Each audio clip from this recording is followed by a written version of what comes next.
Tánaiste, health is wealth. This old adage is now a social and economic truth, and one that we must continue to grapple with. The necessary shutdown of our national economy has taken a significant toll on business activity and employment.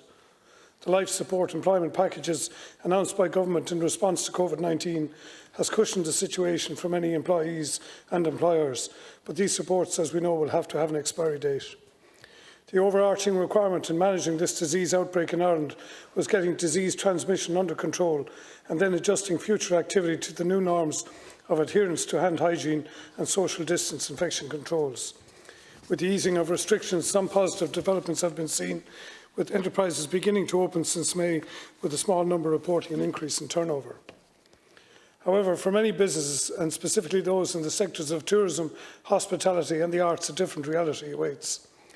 Along with the new required capacity constraints in the business offering, the demand side for many, particularly in tourism and hospitality, has fallen off a cliff edge. Many businesses in this sector depend on the flow of international travellers, and for some, without their return, their businesses may never recover.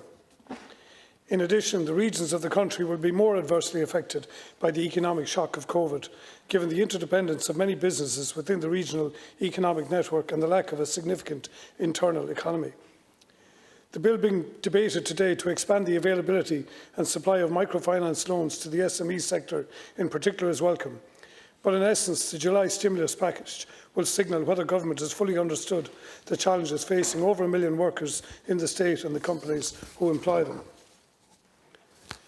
As a member of the COVID committee, I have sat through a number of sessions dealing with government's response to the challenges facing our SME sectoral businesses. The overwhelming takeaway for me was the lack of access that SME group representatives received by senior Department of Finance officials over a sustained period. The message to them seemed to say that big government in Ireland has no interest in small business.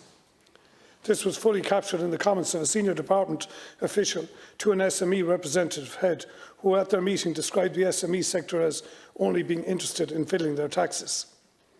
Likewise, stakeholders representing the tourism and hospitality industry told us in COVID committee that they received ready access to the Department of Enterprise, but none to the Department of Finance. Is it the case, Tánaiste, that senior highly paid civil servants, some earning many multiples of an average SME employee wage, are unaware of who actually creates the profits and taxes that funds their gold-plated remuneration packages? I would also question why SME groupings, who represent the vast majority of small business owners in this country, have no direct seat on the government's Labour-Employer Economic Forum. This despite resulting employee agreements being legislated for in their businesses. Regional regeneration aspirations flagged in the programme for government Tánaiste cannot come to fruition without direct and sustained support of the SME sector in Ireland. The sector, employing over 100 million people, will ultimately carry the heaviest load for any shortfalls we see in economic recovery post-COVID-19. A future vaccine may come to our economic rescue, but in the interim we must deal in the present.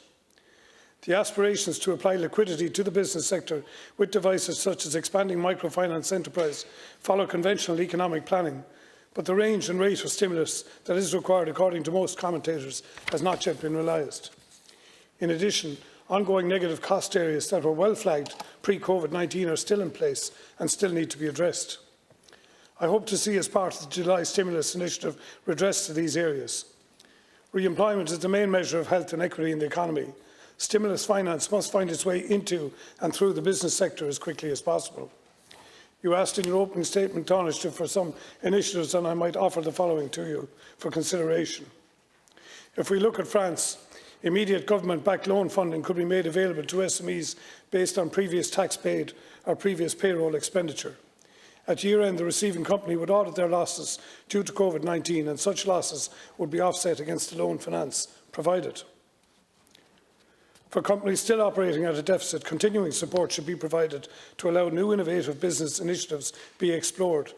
Commitment to employment numbers would be required in that instance. Forbearance and restructuring, such as administration light process, should be allowed so that viable restructured companies can continue to trade without having the liability of seeking High Court protections and the unwelcome attention of fire sale liquidators. Insurance Tánaiste remains a bugbear for every business in this country. Surely it is possible now to produce a book of quantum that describes a reliable claims environment which can be established and which can offer transparency to both the insurer and insured. I would hope to see this an immediate priority of government.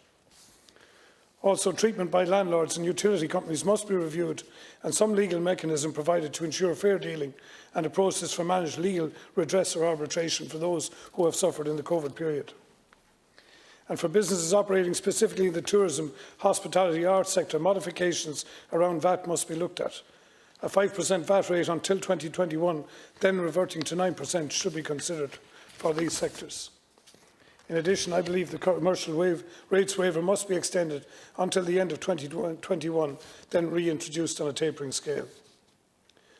The commentary around the July stimulus is increasing tonnage, but if we surround July stimulus and red tape, this money will not find its way into the local economy, thereby mitigating the worst economic damage of COVID-19. We stand at a crossroads with you now, but with the benefit of hindsight.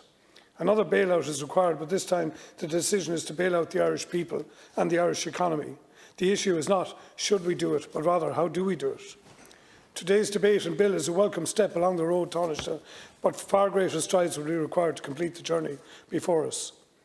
I hope for the sake of our country that ongoing financial planning is rooted in equitable treatment for every business sector in every region of the country.